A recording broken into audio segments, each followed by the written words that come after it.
Good morning students. ICSE board परीक्षा का प्रश्न पत्र आपने देखा होगा। उस प्रश्न पत्र में जो पहला प्रश्न होता है वो होता है प्रस्ताव लेखन का। 250 शब्दों में आपको दिए गए विषयों पर, टॉपिक पर आपको प्रस्ताव लिखना होता है, लेख लिखना होता है। कहानी हो सकती है या चित्र आधारित वर्णन हो सकता है या किसी और विषय पर आपसे कुछ पूछा जाता है। लेकिन कुल मिलाकर आपके पास में 5 ऑप्शन हैं और 5 में से आपको एक बहुत अच्छा विषय चुन करके उस पर 250 शब्दों में अपना लेख लिखना होता है। स्टूडेंट्स, एक बात और ध्यान देने की है कि हिंदी व्याकरण जो है वो 40 नंबर की आपकी आती है आईसीएसई बोर्ड परीक्षा में, और 40 में से 15 नंबर का वेटेज दिया गया प्रस्ताव लेखन को। तो आप सोच लीजिए कि प्रस्ताव लेखन कितना महत्वपूर्ण है और कितने अंक इसमें हमें प्राप्त करने चाहिए। तो आज हम प्रस्ताव लेखन के ही एक पार्ट, जो सबसे अंतिम प्रश्न आता है, चित्र आधारित वर्णन, उसकी चर्चा करेंगे। स्टूडेंट, चित्र आधारित वर्णन बहुत अच्छा वर्णन होता है, लेकिन थोड़े से अभ्यास की आवश्यकता होती है। होता क्या है चित्र आधारित वर्णन, ये समझना जरूरी है। हमारे सामने प्रश्न पत्र में एक चित्र होता है और उस चित्र को देख करके हमें अपने विचार जो हैं उनको अपनी कल्पनाशीलता से बहुत ही प्रभावशाली ढंग से प्रस्तुत करना होता है।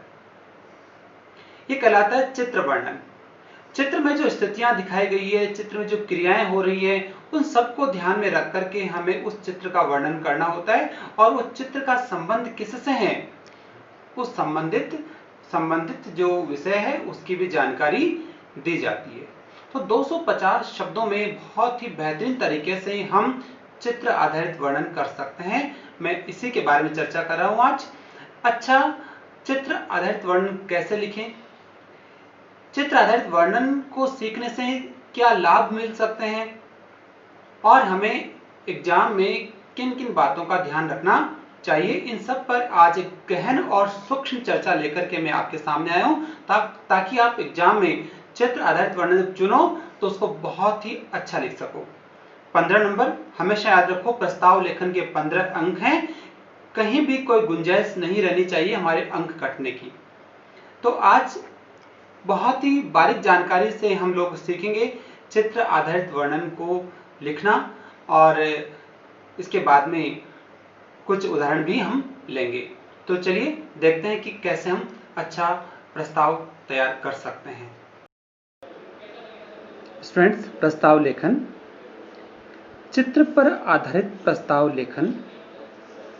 चित्र वर्णन किसे कहते हैं? मैंने आपको बताया था कि परीक्षा में जो चित्र दिया जाएगा उस चित्र को देख करके हमारे मन में जो विचार उठते हैं, चित्र को देखकर मन में उठने वाले विचारों को अपनी कल्पना शक्ति से, अपनी कल्पनाशीलता से प्रभावशाली ढंग से व्यक्त करना चित्र आधारित वर्णन कहलाता है। मेरी बात समझ गए होंगे? चित्र को ध्यान से देख करके मन में उठने वाले विचारों को अपनी कल्पना शक्ति से, कल्पनाशीलता से प्रभावशाली ढंग से व्यक्त करना ही चित्र वर्णन कहलाता है। ठीक है, आपको चित्र जो मिलता है उस चित्र को ध्यान से देखना जरूरी है। इसके अलावा चित्र में जो क्रियाएं हो रही है उन क्रियाओं को देखना है, स्थितियों को देखना है। बच्चे अगर दौड़ रहे हैं मैदान में तो वो क्रियाएं हैं, कोई अगर बैठा है वो स्थिति है। तो चित्र में जो निहित क्रियाएं हैं उनको देखना है और स्थितियां जो हैं उनको देखना है और फिर उनका यथार्थ वर्णन जो है वह वर्णन करना है। अब मैं थोड़ा सा एक बात और आपको एक्सप्लेन कर दूं। यहां देखिएगा आप ध्यान से, जिस प्रकार से चित्रकार क्या करता है, अपनी तुलिकाओं से चित्र बनाता है और उस चित्र को भावों से भर देता है। चित्र इतना सुंदर बन जाता है कि अनेक बातें कहने लग जाता है, और जिसके पास भावों को समझने की शक्ति है वह व्यक्ति, कुशाग्र बुद्धि व्यक्ति, उन भावों को ग्रहण कर लेता है और भावों को ग्रहण करके उसका सुंदर वर्णन कर देता है, अपने शब्दों में उसे व्यक्त कर देता है। यही कहलाता है चित्र आधारित वर्णन। तो चित्रकार के भावों को हमने पढ़ लिया, चित्रकार क्या कहना चाहता है उन भावों को हमने ग्रहण कर लिया और ग्रहण करके हमने लिख दिया, ये चित्र आधारित वर्णन हुआ। अब इसमें सबसे जरूरी बात जो है वह है कल्पनाशीलता की। अब आप कहोगे सर मुझे तो कल्पना करना ही नहीं आता, मैं तो कल्पना भी नहीं कर सकता। हमारे पास मनुष्य इस ब्रह्मांड का सबसे बुद्धिजीवी प्राणी है। वह जितनी कल्पनाएं कर सकता है, जितना सोच सकता है, कोई भी नहीं सोच सकता। इसलिए हर मनुष्य जो है वह कल्पनाशील है। वह जब कल्पनाओं में डूबता है तो पता नहीं कहां से कहां तक पहुंच जाता है। इसलिए ये भूल जाओ कि मैं कल्पना नहीं कर सकता। आप सुंदर कल्पना कर सकते हैं, सुंदर विचार आपके पास में हो सकते हैं, बस अभ्यास की आवश्यकता है। अगर हमने 8-10 उदाहरण पढ़ लिए और 8-10 चित्र आधारित प्रश्नों को कर लिया तो मैं समझता हूं कि आपको पता चल जाएगा कि आप कितने सुंदर तरीके से अपने विचारों को व्यक्त कर सकते हैं। ये महारत आप में है। अब मैं आपसे साफ कह दूं कि चित्रकार ने जो चित्र बनाया उसका वर्णन तो आपने कर दिया। अब उस चित्र को हटा दिया जाए आपके सामने से और फिर आपने जो वर्णन किया है उस वर्णन को पढ़ा जाए। उस वर्णन को पढ़ते समय ऐसा लगे कि आपके सामने, पढ़ने वाले के सामने वैसा का वैसा चित्र बन रहा है, वैसा का वैसा चित्र उसकी अनुभूति में आ रहा है, तो इसका मतलब आपने बहुत ही प्रभावशाली चित्र वर्णन कर दिया है। ठीक है। अब देखो चित्र वर्णन से क्या लाभ हो सकते हैं, हम क्यों सिखाएं बच्चों को, स्टूडेंट्स को क्यों सीखना चाहिए। घटनाओं व दृश्यों को समझने की शक्ति का विकास होता है। जब हम किसी चित्र का वर्णन करना सीखते हैं तो हम किसी भी घटना या दृश्य का बहुत सुंदर वर्णन करना सीख जाते हैं। कल्पनाशीलता का विकास होता है। कल्पनाशीलता हमारे भीतर है, लेकिन हम उस कल्पनाशीलता को पंख देना सीख जाते हैं, उसे उड़ान देना सीख जाते हैं। विचारों की क्रमबद्धता, कौन सा विचार पहले आना चाहिए, कौन सी बात बाद में आनी चाहिए, हम उसको सुनियोजित तरीके से कैसे व्यक्त कर सकते हैं, इस कला का विकास भी चित्र आधारित वर्णन से होता है। और जब हम लेखन कार्य करते हैं तो भाषा स्वतः ही समृद्ध होती जाती है, हमारी भाषा शैली में निखार आता जाता है।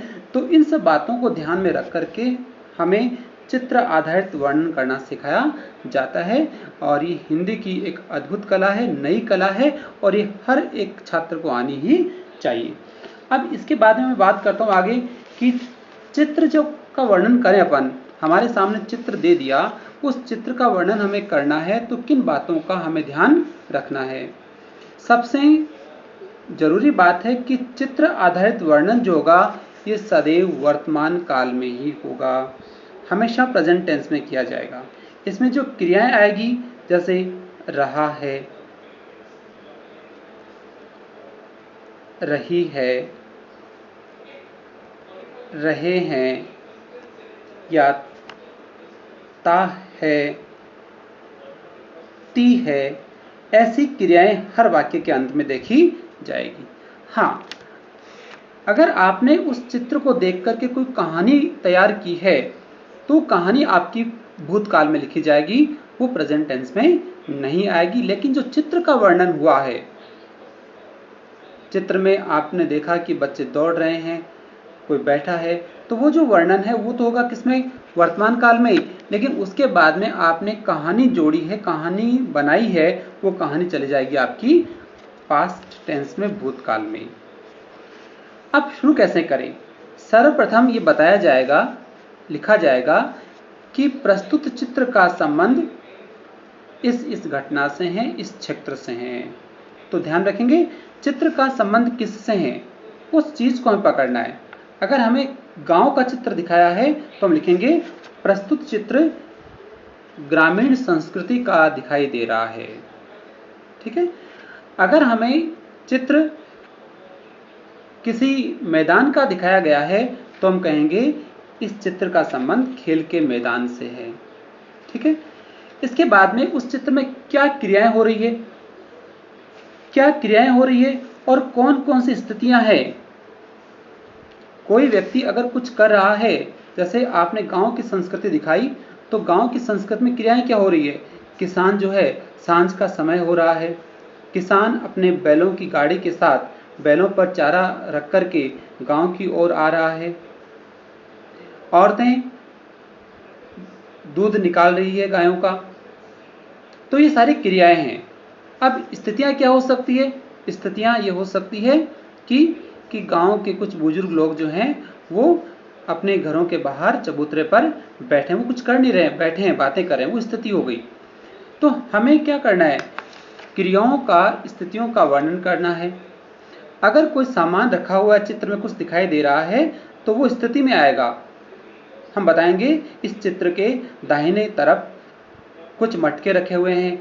ये बताते हैं कि ग्रामीण संस्कृति में ऐसे मटके की उपयोगिता थी और ये काफी उपयोगी थे।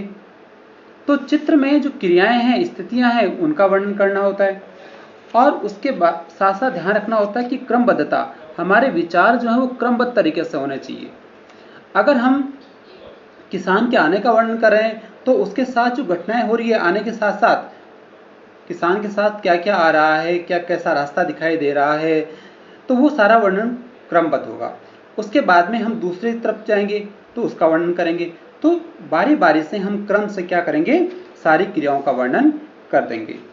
उसके बाद में हम लिखेंगे गांव की जो संस्कृति है उसके संबंध में हमारे विचार क्या हैं, हम गांव की संस्कृति को कैसा मानते हैं, कैसी पवित्र संस्कृति है, कैसे सीधे साधे भोले भाले लोग होते हैं, इन सब का वर्णन हम यहाँ करेंगे। गांव के लोगों की आजीविका का साधन क्या होता है, गांव के लोग कितने मिलनसार होते हैं, ये जो विचार हैं ये हमारे स्वयं के विचार होंगे जो चित्र से संबंधित ही होंगे, या फिर कोई अन्य जानकारी हमारे दिमाग में आ रही है तो उसकी जानकारी हम देंगे। लेकिन ध्यान रखेंगे कि संबंध जो है वो किससे होना चाहिए, चित्र से ही होना चाहिए। ठीक है। इसके बाद में कुछ अन्य सुझाव मैं दे रहा हूं आपको, इनका ध्यान रखना अत्यंत आवश्यक है। किसी भी बात को दोहराना बिल्कुल गलत है। हमने एक बात कह दी, उसे बार बार कहना उचित नहीं है, क्योंकि हमारे पास शब्दों की लिमिटेशन, हमें 250 शब्दों में अपना प्रस्ताव पूरा करना है। और ऐसे में अगर हम बात को वही वही लिखते रहेंगे, एक ही बात को दोहराते रहेंगे, इसका मतलब हमें लिखना ही नहीं आता है। ठीक है। तो किसी बात को दोहराना नहीं है, एक बात को कह दिया उसे दोबारा नहीं कहना है। दूसरी बात ध्यान रखनी, स्पष्टता। जो कुछ लिखें वो सरल वाक्यों में हो और बिल्कुल स्पष्ट हो। ठीक है। शुद्धता का ध्यान रखें, अशुद्ध वाक्य नहीं हो, वाक्य छोटे बनाएं लेकिन शुद्ध हो। विराम चिन्हों का पूर्ण ध्यान रखें। शब्दों से संबंधित अशुद्धियां नहीं होनी चाहिए। इन सब बातों का ध्यान रखना जरूरी है। फिर इसके बाद में हम करते हैं अनुच्छेदों में विभाजित। अनुच्छेद विभाजित करेंगे। कई बार क्या होता है कि हम शुरू करते हैं और बिना अनुच्छेद बनाए लास्ट तक लिखते जाते हैं। नहीं भाई, आप आराम से लिखो, 3 या 4 अनुच्छेद बनाओ और 3 या 4 अनुच्छेदों में अपनी पूरी बात कह दो। ठीक है। और इसके बाद में ध्यान रखेंगे कि भाषा जो है वो प्रभावशाली होनी चाहिए, सुंदर भाषा का प्रयोग करना चाहिए। इन सब बातों का ध्यान रखेंगे तो हम चित्र आधारित वर्णन को बहुत बेहतरीन तरीके से कर सकेंगे। बस यही कुछ बातें थी जो मैंने आपको बता दी। अब एक उदाहरण पढ़ेंगे अगली क्लास में कि चित्र आधारित वर्णन कैसे किया जा सकता है। तब तक के लिए थैंक यू।